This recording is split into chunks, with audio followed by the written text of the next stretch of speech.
Hi everyone, I'm your Dr. Madhumita and you know me as Medico Madhu. Today I'm going to tell you about how to care for an infant.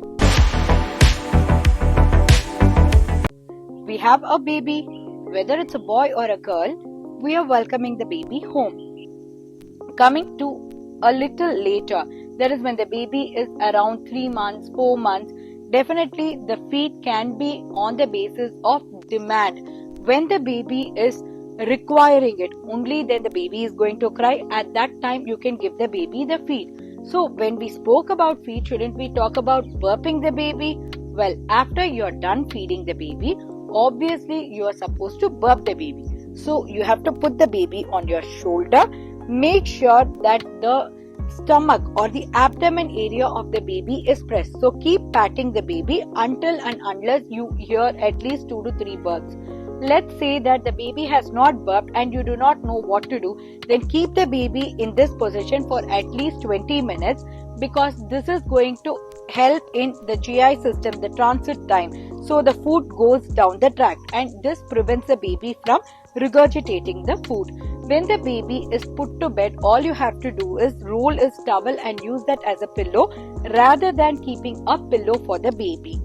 Keeping the baby along with the mother is called as rooming in. You have to do this as much as possible.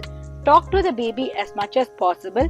Talk to the baby, show the colors, show the environment that is around the baby so that he or she, according to you, the baby is not responding, but the baby is receptive. He or she can definitely hear whatever you're saying, whatever you're showing. The baby will be able to relate to it. You can stimulate the baby's senses by touching the baby, massaging the baby, talking to the baby, showing stuffs to the baby, playing some lovely music to the baby. All these things are very helpful for the baby. There is no diet restriction for the mother while feeding the baby. Of course, certain food like let's say ginger, garlic, these help in increasing your milk production. Nuts are very good for you. Milk products are rich in calcium. Those things can be added to your diet, but you don't have to restrict any particular food. You can definitely take a normal homemade balanced diet. As the baby turns 6 months, this is when we are more worried. This is the period where we transit from exclusive mother's milk to the baby's external, that is complementary feed. There are certain zones that we will follow very strictly. Number 1 is the sugar. Do I have to start sugar, honey, jaggery in my baby's diet? Definitely it's a no-no till 1 year of age. Number 2, should I add salt to the food that I'm cooking? Definitely it is not recommended till the baby is at least 1 year of age. Whatever natural salt that is there in the fruits, vegetables, rice, dal that you give, it is more than enough for the baby. Coming to nuts intake, you cannot give them for at least 2 years of age as the baby cannot appreciate if he or she has an allergy to it, and if it gets stuck in the throat, it becomes a major health threat or life-threatening situation. Same goes with egg. You say about seafood or you talk about non-veg, all these things can be refrained till the baby is 2 years of age and is able to communicate with you.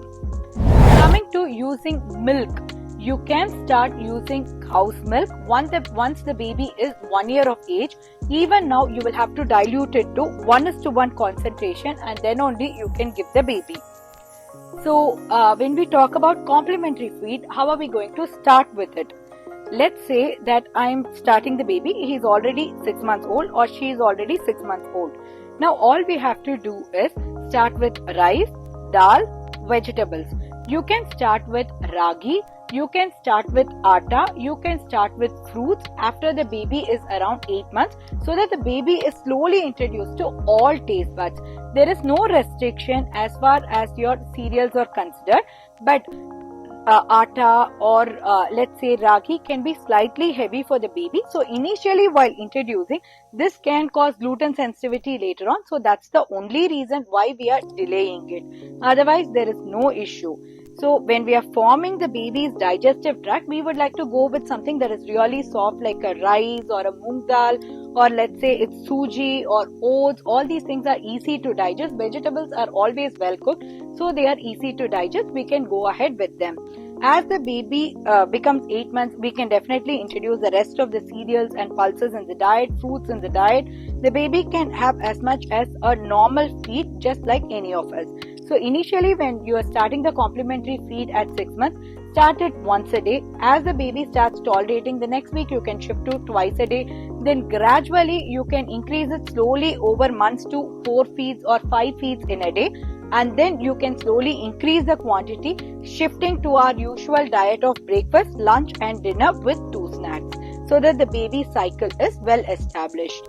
Make sure that the baby is exposed to a lot of environmental factors.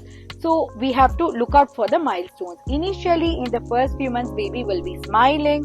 Around 5 to 6 months, baby starts turning around by 5 months. And then you see that the baby has started crawling slowly, sitting with support, sitting without support. And by the time the baby turns 1 year, he or she might be standing with support, walking with support, and even some kids walk without support as well by the time they turn 1 year of age. So these are the basic things that we will have to look at when we are taking care of a newborn baby. I hope this video was useful to you. I would come and meet you with many more such useful videos. See ya. Bye-bye.